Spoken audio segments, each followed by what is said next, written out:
Hello दोस्तों, D for your study में आपका स्वागत है। दोस्तों आज के इस वीडियो में आप देखेंगे सोशल साइंस के बीवीए ऑब्जेक्टिव क्वेश्चन मैट्रिक के सेट नंबर 3।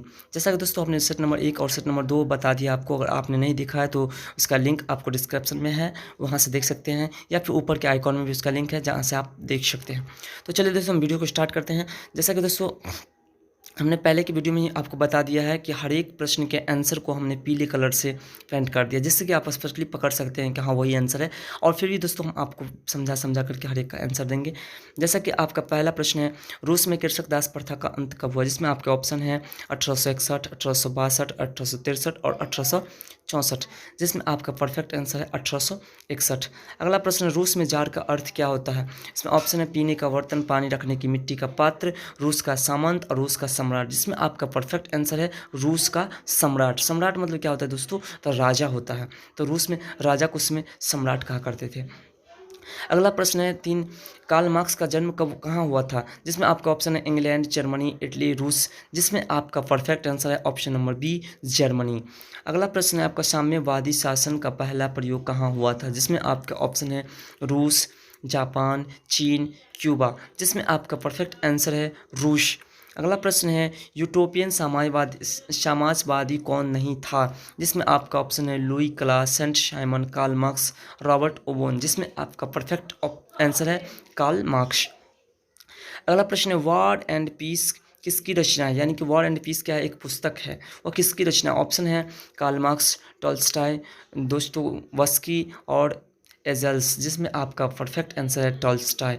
अगला प्रश्न है बोल्शेविक क्रांति कब हुआ था, जिसमें आपके ऑप्शन है फरवरी 1917, नवंबर 1917, अप्रैल 1917 और 1905, जिसमें आपका परफेक्ट आंसर है नवंबर 1917।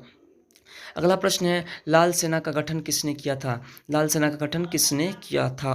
उसका ऑप्शन है कार्ल मार्क्स, स्टालिन, टाटस्की, केरेंस्की, जिसमें आपका परफेक्ट आंसर है ऑप्शन नंबर सी, टाटस्की।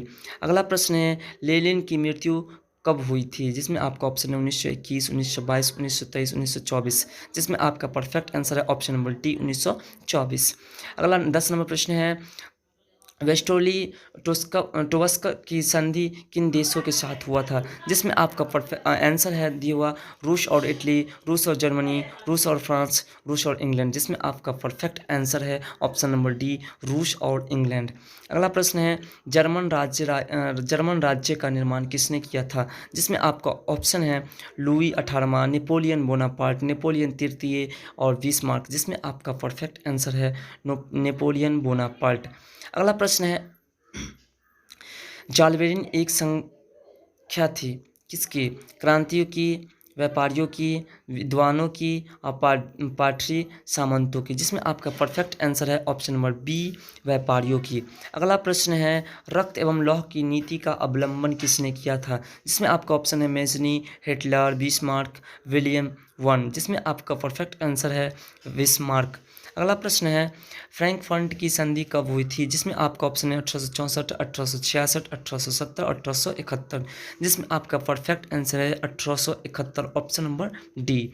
अगला प्रश्न है 15 नंबर यूरोप वासियों के लिए किस देश का साहित्य एवं ज्ञान विज्ञान प्रेरणा स्रोत रहा, जिसमें आपका ऑप्शन है जर्मनी, यूनान, तुर्की, इंग्लैंड, जिसमें आपका परफेक्ट आंसर है यूनान।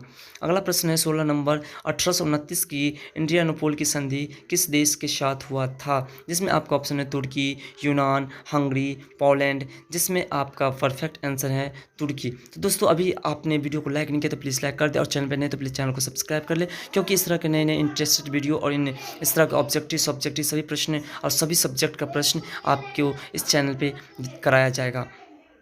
तो अगला प्रश्न है दोस्तों इटली एवं जर्मनी वर्तमान में किस महादेश के अंतर्गत आते हैं, जिसमें आपका ऑप्शन है उत्तरी अमेरिका, दक्षिणी अमेरिका, यूरोप, पश्चिमी एशिया, जिसमें आपका परफेक्ट आंसर है यूरोप। अगला प्रश्न है फ्रांस में किस शासक वंश की पुनर्स्थापना वियना कांग्रेस द्वारा की गई थी, जिसमें आपका ऑप्शन है हेडवर्ड्स, आलिया वंश, वुर्वो वंश, जारी शाह, जिसमें आपका परफेक्ट आंसर है वुर्वो वंश। अगला प्रश्न है मेजनी का संबंध किस संगठन से था, जिसमें लाल सेना से, कार्बोनारी से, लिफिक से, ऑल्डाइट से, जिसमें आपका परफेक्ट आंसर है कार्बोनारी से। अगला प्रश्न है इटली एवं जर्मनी के एकीकरण के विरुद्ध कौन था, जिसमें आपका ऑप्शन है इंग्लैंड, रूस, ऑस्ट्रिया, प्रशा, जिसमें आपका परफेक्ट आंसर है ऑस्ट्रिया। अगला प्रश्न है टेस्कोल का उपयोग होता है किस बीमारी में, मलेरिया में, एड्स में, कैंसर में, टीबी में, जिसमें आपका परफेक्ट आंसर है कैंसर में। अगला प्रश्न है चरक का संबंध किस देश से था, ऑप्शन है भारत, म्यांमार से, श्रीलंका से, भारत से, नेपाल से, जिसमें आपका परफेक्ट आंसर है भारत से। अगला प्रश्न है भारत में लगभग कितने खनिज पाए जाते हैं, जिसमें ऑप्शन है 50, 100, 150, 200, जिसमें आपका परफेक्ट आंसर है ऑप्शन नंबर बी 100। अगला 24वां प्रश्न, इनमें से कौन लौह युक्त खनिज का उदाहरण है, ऑप्शन है मैग्नीज, अभ्रक, बॉक्साइट, चूना पत्थर, जिसमें आपका परफेक्ट आंसर है ऑप्शन नंबर ए मैग्नीज। अगला प्रश्न है निम्न में से कौन अधात्विक खनिज का उदाहरण है, ऑप्शन है सोना, टीन, अभ्रक, ग्रेफाइट, जिसमें आपका परफेक्ट आंसर है ग्रेफाइट यानी ऑप्शन नंबर डी। अगला प्रश्न है किस खनिज को उद्योग की जननी माना गया है, ऑप्शन है सोना, तांबा, लोहा, मैग्नीज, जिसमें आपका परफेक्ट आंसर है ऑप्शन नंबर सी लोहा। अगला प्रश्न 27 में कौन लौह अयस्क का एक प्रकार है, ऑप्शन है लिग्नाइट, हेमेटाइट, बिट्यूमिनस, इनमें से सभी, जिसमें आपका परफेक्ट आंसर है हेमेटाइट। अगला प्रश्न है 28 नंबर कौन भारत का सबसे बड़ा लौह उत्पादक राज्य है, ऑप्शन है कर्नाटका, गोवा, उड़ीसा, झारखंड, जिसमें आपका परफेक्ट आंसर है ऑप्शन नंबर ए कर्नाटका। अगला प्रश्न है छत्तीसगढ़ भारत का कितना प्रतिशत लौह अयस्क उत्पादन करता है, जिसमें ऑप्शन है 10, 20, 30, 40, जिसमें आपका परफेक्ट आंसर है ऑप्शन नंबर बी 20%। अगला प्रश्न है 1 टन इस्पात बनाने में कितना मैग्नीज का उपयोग होता है। दोस्तों बहुत ही इंटरेस्टेड प्रश्न सब है, ये प्रश्न सब हर एक बार एग्ज़ाम में कहीं ना कहीं घुमा फिरा करके पूछे जाते हैं, जिसमें आपका ऑप्शन है 5 kg, 10 kg, 15 kg, 20 kg, जिसमें आपका perfect answer option number B 10 kg। अगला प्रश्न 31 नंबर एल्युमिनियम बनाने में किस खनिज की आवश्यकता पड़ती है, ऑप्शन है मैग्नीज, टीन, लोहा, बॉक्साइट, जिसमें आपका perfect answer option number D bauxite. अगला प्रश्न है देश में तांबे का कुल भंडार कितना है, जिसमें आपके ऑप्शन है 100 crore ton, 125 crore ton, 150 crore ton, 175 crore ton, जिसमें आपका परफेक्ट आंसर है 125 करोड़ टन।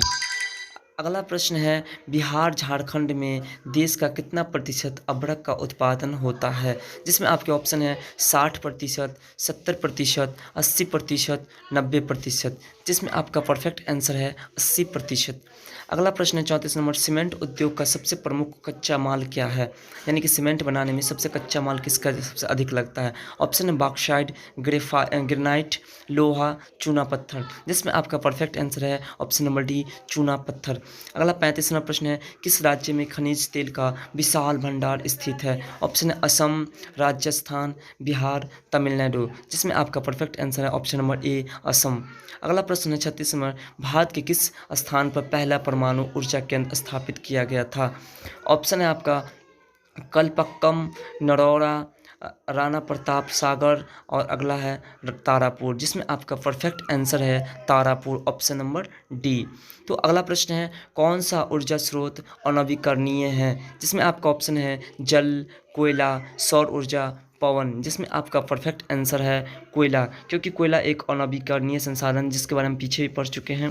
कोयला अनवीकरणीय संसाधन जिसका एक बार समापन होने के बाद पुनः प्राप्ति करने में बहुत लंबे समय लग सकते हैं या फिर नहीं भी हो सकते हैं। अगला प्रश्न है प्राथमिक ऊर्जा का उदाहरण नहीं है, ऑप्शन है कोयला, विद्युत, पेट्रोलियम, प्राकृतिक गैस, जिसमें आपका परफेक्ट आंसर है प्राकृतिक गैस। ऊर्जा का अगला प्रश्न है ऊर्जा का गैर पारंपरिक स्रोत क्या है, ऑप्शन है कोयला, विद्युत, पेट्रोलियम, सौर ऊर्जा, जिसमें आपका परफेक्ट आंसर है ऑप्शन नंबर डी सौर ऊर्जा। अगला है और लास्ट प्रश्न है गोंडवाना समूह के कोयले का निर्माण हुआ था कब, 20 करोड़ वर्ष पूर्व, 20 लाख वर्ष पूर्व, 20,000 वर्ष पूर्व और इनमें से कोई नहीं, जिसमें आपका परफेक्ट आंसर है ऑप्शन नंबर ए 20 करोड़ वर्ष पूर्व। तो दोस्तों तब तक के लिए बाय, फिर मिलते हैं अगले सेट नंबर 4 में इस तरह के नए टॉपिक के साथ। और दोस्तों याद रहे आपको इसी प्रकार से साइंस के भी, मैथिली के भी, हिंदी के भी और मैथ के भी ऑब्जेक्टिव सब्जेक्टिव प्रश्न हमारे D4U स्टडी पर कराया जाएगा।